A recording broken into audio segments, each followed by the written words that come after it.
Hello everyone, this is Preet Kamal and today I will be sharing with you the subject details of computer networks.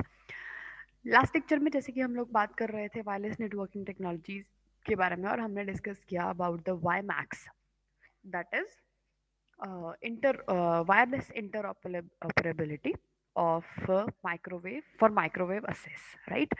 So that this was the full form of WiMAX, wireless interoperability for microwave assess.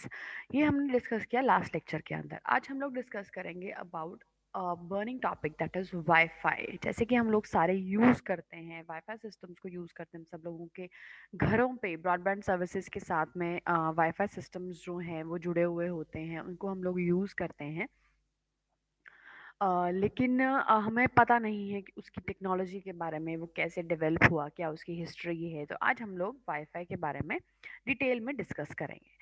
तो basically wireless technology क्या होती है?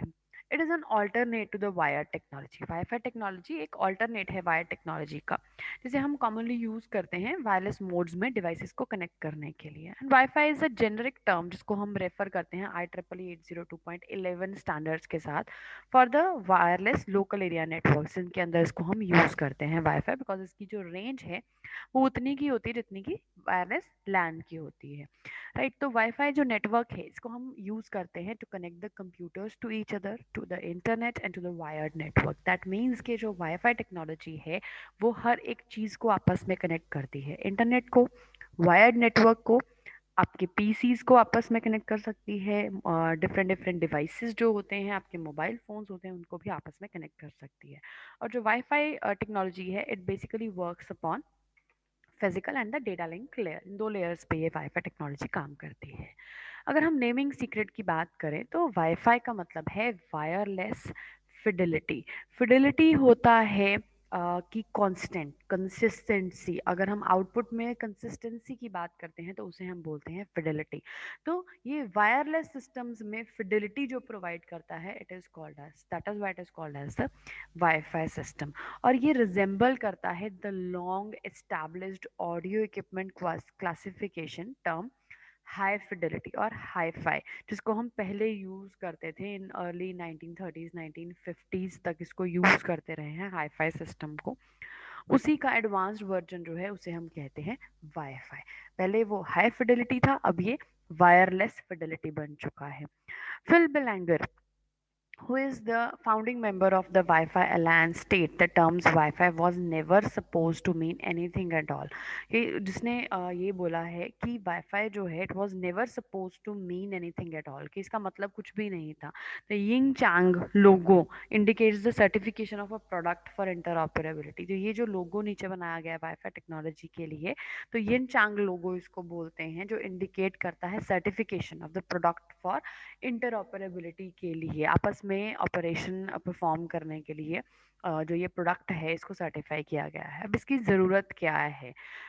Rats nest of wire, कि अगर हम घर की बात करें तो उसके अंदर हमारे पास, अगर हम वायर्स की बात करें तो बहुत सारी वायर्स हो जाती है। कोई कीबोर्ड की वायर है, कोई डॉक की वायर है, कोई माउस की वायर है, कोई पावर की वायर। तो इस तरह से बहुत सारी केबल्स हो जाती हैं। तो that is why to free yourself from the wires, from the freedom from the wires के लिए हमने जो वाईफाई टेक्नोलॉजी था ये डिज़ाइन किया गया था। द पर्पस ऑफ वाईफाई क्या है? It is to hide the complexity by enabling wireless access to applications and data media and streams। इसका पर्पस क्या है वाईफाई का? It is to hide the complexity, complexity को हाइड करना by enabling the wireless access to applications, data, media, streams, हर एक चीज़ को wireless assess provide करने के लिए और कॉम्प्लेक्सिटी को कम करने के लिए वाईफाई टेक्नोलॉजी जो है उसको यूज़ किया जाता है। इसका मेन एम क्या है वाईफाई का? To make access to information easier. Make access to information, जो इन्फॉर्मेशन है जिसे हम लेना चाहते हैं, गैदर करना चाहते हैं, कलेक्ट करना चाहते हैं, जिस इन्फॉर्मेशन को, उसका assess easy banana, compatibility banana, coexistence and coexistence of the devices. Compatibility और कोएग्जिस्टेंस डिवाइसेस के साथ उस चीज़ को इंश्योर करना, कॉम्प्लेक्स केबलिंग को एनेबल करना, switches, adapters, plugs, pins, connectors, ये सारी चीज़ों को एलिमिनेट करना हमारे सिस्टम में से, और just simply connect and use. तो इसकी हिस्ट्री क्या है, कब से ये स्टार्ट हुआ, कैसे स्टार्ट हुआ, ये कहाँ से शुरू हुआ? It builds on IEEE 802.11 standard के ऊपर बेस्ड है ये। IEEE ने डेवलप किया एंड पब्लिश किया इन स्टैंडर्ड्स को, but does not test the equipment for compliance with them. उन इक्विपमेंट्स को उन्होंने टेस्ट नहीं किया कि वो सिस्टम के साथ वर्क कर रहे हैं या नहीं वर्क कर रहे हैं। The non-profit Wi-Fi Alliance formed in 1999 to fill this void. इस void को, इस खालीपन को फिल करने के लिए वाईफाई अलायंस ने 1999 में इस नॉन प्रॉफिट वाईफाई अलायंस ने इससे बिल्ड किया, फॉर्म किया, बनाया। And it is a global association of companies. जो वाईफाई अलायंस है ये ग्लोबल एसोसिएशन है डिफरेंट डिफरेंट कंपनीज की। तो as of 2009 the Wi-Fi Alliance consisted of more than 300 companies from around the world. The manufacturers with membership in Wi-Fi Alliance whose products pass the certification process gain the right to mark those products with the wifi logo. तो उन्होंने wifi लोगो के साथ इस product को launch किया। तो जो IEEE standards पहले बनाए गए थे उन्हें इक्विपमेंट्स के साथ वो काम कर रहे हैं या नहीं, उस चीज़ को चेक नहीं किया गया था, जिसकी वजह से कुछ कंपोनेंट्स वर्क करते थे, कुछ डिवाइसेस वर्क नहीं करते थे। तो जो wifi alliance which is a global group of association of companies, तो उसने इस खालीपन को फिल किया 1999 में। और 2009 तक means with in 10 years more than 300 companies जो थी वाईफाई अलायंस की वो बन गई थी because of this wifi network. तो वाईफाई अगर लैंडस्केप की बात करें, तो अगर हम ब्लूटूथ की बात करते हैं, वायरलेस टेक्नोलॉजीज में अगर हम बात करते हैं ब्लूटूथ की, तो 33 फीट का distance around with along with 1 Mbps of speed जो है इसके साथ की डेटा ट्रैवल करवा सकता है। अगर सैटेलाइट है तो वो वर्ल्ड वाइड है, तो उसकी डिफरेंट होगी मिली सेकेंड्स में, right. Then 1G cellular, 2G, 2.5G, 3G, तो इस तरह से सिस्टम्स जो हैं वो बढ़ते गए, उनकी स्पीड भी बढ़ती गई, नेशन वाइड उनकी ट्रांसमिशन डिस्टेंस था। फिर WLAN जो था उसके स्टैंडर्ड्स आए, डिफरेंट डिफरेंट WLAN 802.11b आया, 802.11a आया, G आया। उनके डिस्टेंसेस अलग अलग थे, उनकी स्पीड ऑफ ऑपरेशन अलग अलग थे। Then after fixed broadband wireless systems 35 miles तक का डिस्टेंस जो था वो ट्रैवल कर सकता था 1 Gbps स्पीड के साथ। देन वायरलेस एसेस पॉइंट्स थे, वाईमैक्स 4G टेक्नोलॉजी के साथ 10 माइल्स का डिस्टेंस कवर कर सकते हैं विद 75 Mbps ऑफ स्पीड। तो इस तरह से डिफरेंट डिफरेंट टेक्नोलॉजीज ने अपने आप को इम्प्रूव किया with the transmission distance, with along with the speed, जिसकी वजह से आज वायरलेस टेक्नोलॉजी जो है वो इतनी ज़्यादा पॉपुलर है। अगर हम वायरलेस डेटा नेटवर्क्स की बात करें, तो इसके अंदर हमारे पास बहुत सारे डेटा नेटवर्क्स आते हैं, जिनमें कि इंटरनेट वायरलेस लैंस हैं, सैटेलाइट्स हैं, नैरोबैंड वायरलेस लैंस हैं, नैरोबैंड PCS सिस्टम्स हैं, सर्किट पैकेट डेटास हैं, ब्रॉडबैंड PCS हैं, 2.5G सर्विसेज हैं, स्प्रेड स्पेक्ट्रम वायरलेस हैं। अलग अलग डेटा रेट्स पे वो वर्क करते हैं। सबसे लोअर डेटा रेट्स पे पहले नैरो बैंड सिस्टम्स और narrow band wireless LAN systems work कर रहे थे। फिर मीडियम स्पीड पे 2.5G सर्विसेज आई। देन आफ्टर हाई स्पीड पे स्प्लिट स्पेक्ट्रम वायरलेस लैंस और इंफ्रारेड वायरलेस लैंस जो हैं ये वर्क करते हैं up to the 50 Mbps speed, right. तो वैप जो है इट इज़ स्मॉल हैंडल्स। तो 802.11 जो है वो एज अ वाईफाई स्टैंडर्ड हम लोग यूज़ करते हैं। तो इस वाईफाई टेक्नोलॉजी के अंदर it is easiest to understand in the terms of, अगर हम रेडियो की बात करें, quite similar to walkie talkie. The only difference is the strength of the signals की स्ट्रेंथ जो है अब सिग्नल्स की जो है वो बहुत ज़्यादा बढ़ गई है। लेकिन ऑर्डनरी वॉकी टॉकी जो है वो सिर्फ 1000 BPS यानी कि 1 Mbps तक की स्पीड पे ऑपरेट कर सकता था, या 49 MHz तक की जो रेंज थी उसकी। लेकिन in case of wifi radios signal strength जो है वो बहुत ज़्यादा बढ़ चुकी है, तो ये बहुत ज़्यादा हाई डेटा रेट्स पे भी वर्क कर सकते हैं। So there are three versions of Wi-Fi radios जो currently available हैं that we can work with 802.11b, A and G। तो ये तीन टेक्नोलॉजीज जिसको वायरलेस लैन का ही आगे फर्दर वर्जन जो है इसको हम वाईफाई बोल देते हैं। ये 1999 में मोस्टली अपीयर हुआ था 802.11b। 2.5G गीगाहर्ट्ज का रेडियो स्पेक्ट्रम है इसका। थेरेटिकल स्पीड जो विद इन 30 मीटर्स रेंज है 11 Mbps है। एक्चुअल में ये 4 to 6 Mbps पे वर्क करता है और 100 to 150 फीट की रेंज पे ये वर्क कर सकता था। देन मोस्ट पॉपुलर था उस टाइम पे एंड लीस्ट एक्सपेंसिव और interference from the mobile phones और ब्लूटूथ डिवाइसेस जो है that can reduce the transmission speed, because Bluetooth भी ऑलमोस्ट इसी जो रेडियो स्पेक्ट्रम है उसमें ऑपरेट करता है, तो उसके साथ इसका इंटरफेरेंस जो था उसकी पॉसिबिलिटी हो सकती थी। देन आफ्टर 2001 में 802.11 ए को इंट्रोड्यूस किया गया, थोड़ा सा लेस पॉपुलर हुआ, 5 गीगाहर्ट्ज की स्पीड पे ऑपरेट करता था।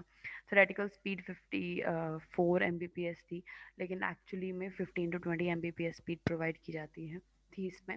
देन 50 टू 75 फीट की रेंज में ये वर्क करता था, मोर एक्सपेंसिव था पहले वाले सिस्टम से, और ये कंपैटिबल भी नहीं था पुराने सिस्टम के साथ।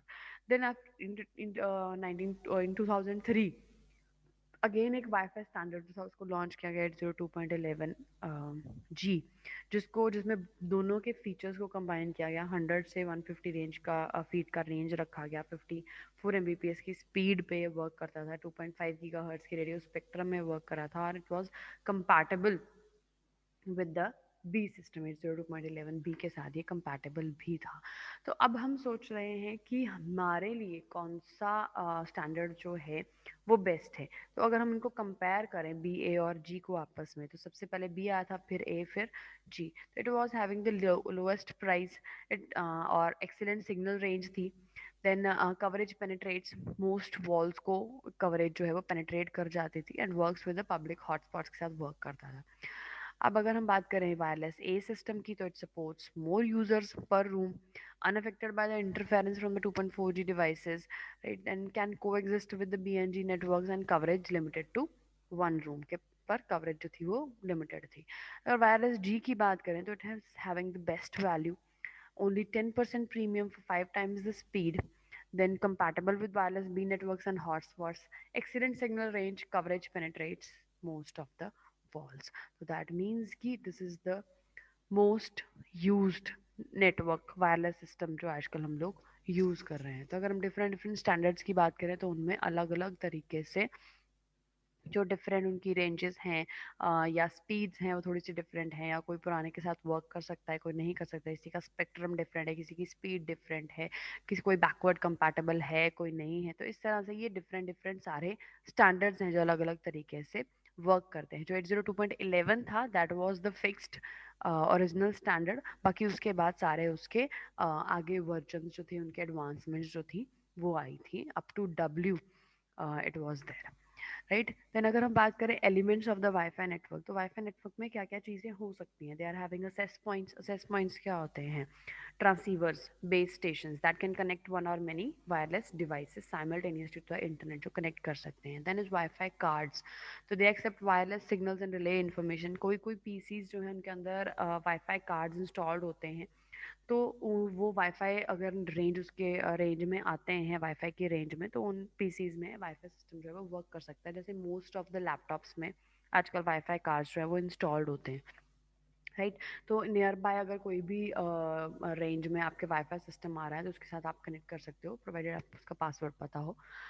एंड वाईफाई कार्ड्स जो हैं they accept the wireless signals and relay information को एक्सेप्ट करते हैं। They can be internal external, किसी भी तरीके से हम लगा सकते हैं उसके साथ। अगर नहीं है जैसे उसमें पीसीआई स्लॉट होती है डेस्कटॉप्स के अंदर, और पीसीएमसीआई कार्ड जो है वो लैपटॉप्स के अंदर यूज़ करते हैं, तो इंटरनली भी यूज़ कर सकते हैं। अगर इंटरनली नहीं कनेक्टेड है, नहीं ऐप में इंस्टॉल किया गया है, तो उसको एक्सटर्नली भी लगा सकते हैं, राइट। देन सेफ गार्ड्स हैं, wireless firewalls and antivirus software protect networks जो हैं वो भी बहुत ज़रूरी होते हैं सिक्योरिटी पर्पज़ के लिए वाईफाई के अंदर।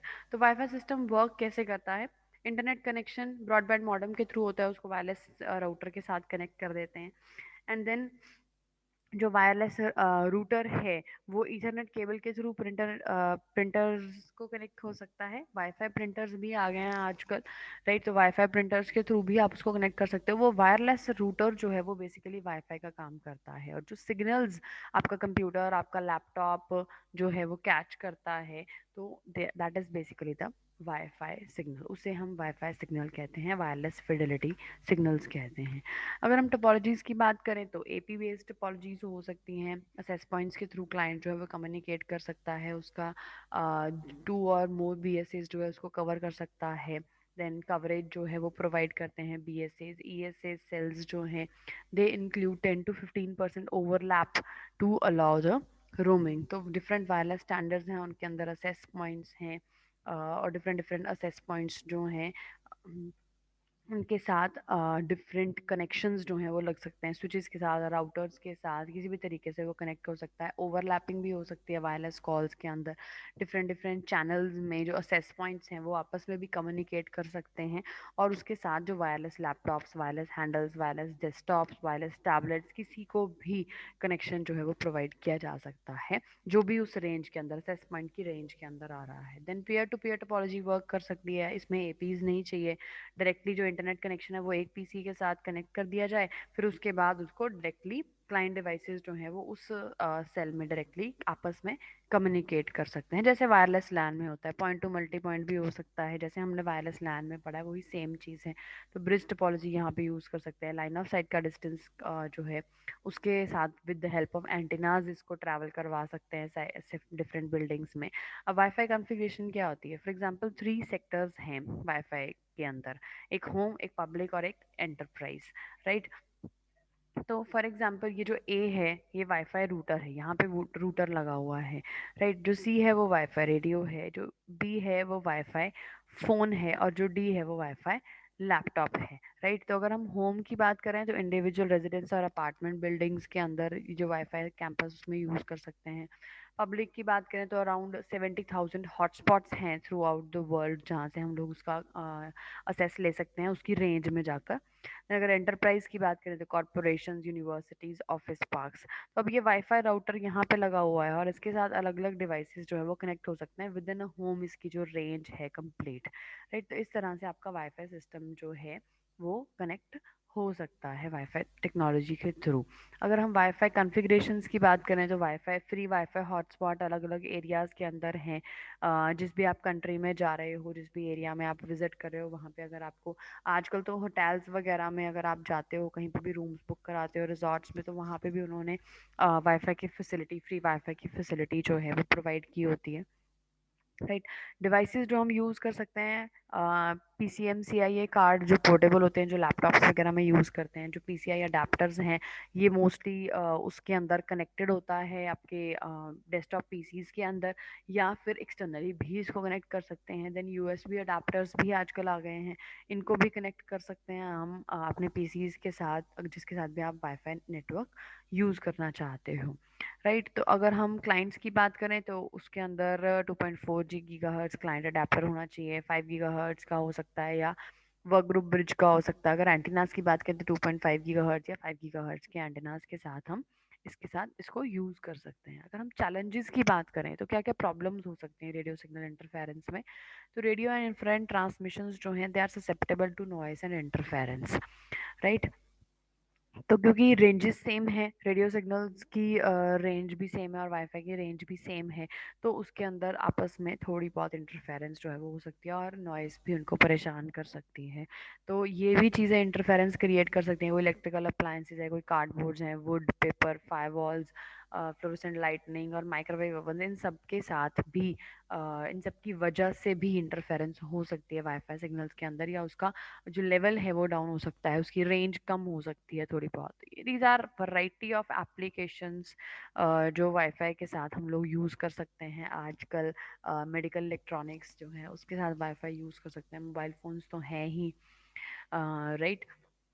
ऑटोमेटिक इलेक्ट्रॉनिक कार है, नेटवर्क इक्विपमेंट सिस्टम है, LED lightning, set top box, HD TV, आजकल फोन्स, टीवीज हर एक स्मार्ट बन रहे हैं with the use of wifi inside them, right? तो कहीं पे भी किसी भी तरीके से हम इसको यूटिलाइज कर सकते हैं। अगर सिक्योरिटी की बात करें तो सर्विस सेट आइडेंटिफायर है, वायर्ड इक्विवेलेंट प्राइवेसी है, वायर्ड प्रोटेक्टेड असेस है, IEEE 802.11 आए है। तो these are all security standards, जो इंक्रिप्शन प्रोटोकॉल्स हैं वो हम जो चूज़ कर सकते हैं या यूज़ कर सकते हैं। देन वाईफाई प्रोटेक्टेड असेसेस हैं हमारे पास, डिफरेंट सिक्योरिटी स्टैंडर्ड्स जो बनाए गए हैं, they will replace the flawed wired equivalent privacy जो पहले प्राइम यूज़ करते थे, उसको रिप्लेस करने के लिए अलग अलग सिक्योरिटी स्टैंडर्ड्स जो हैं वो बनाए गए हैं। लेकिन अगर SSID सर्विस सेट आइडेंटिफायर नहीं होगा तो people will not be able to join your WiFi hotspot. तो अगर उन लोगों के पास सर्विस सेट आइडेंटिफायर SSID जो है वो उनके सिस्टम्स के अंदर होना चाहिए, तभी वो, अगर आप अपने फ़ोन से भी कई बार वाईफाई हॉटस्पॉट जो है वो किसी और को दे सकते हो, आप जनरली कनेक्ट करते ही हो, right.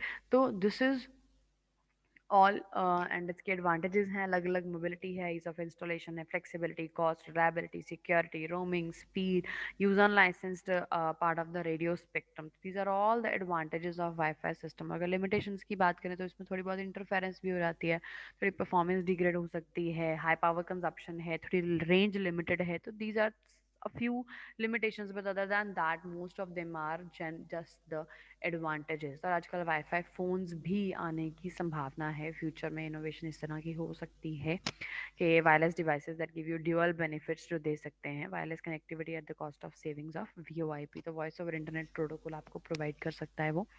From this angle wifi phone looks like the next big thing in the telecom resolution. तो वाईफाई फ़ोन्स भी आ सकते हैं जो वाईफाई से आपके फ़ोन्स भी चल सकते हैं। Wifi camera, mobile energy management जो है वो भी आपके पास आ सकती हैं। तो दीज आर द इनोवेशंस जो कि फ्यूचर में हो सकती हैं, या हो सकता है आप लोग इस तरह के इनोवेशंस कर दो।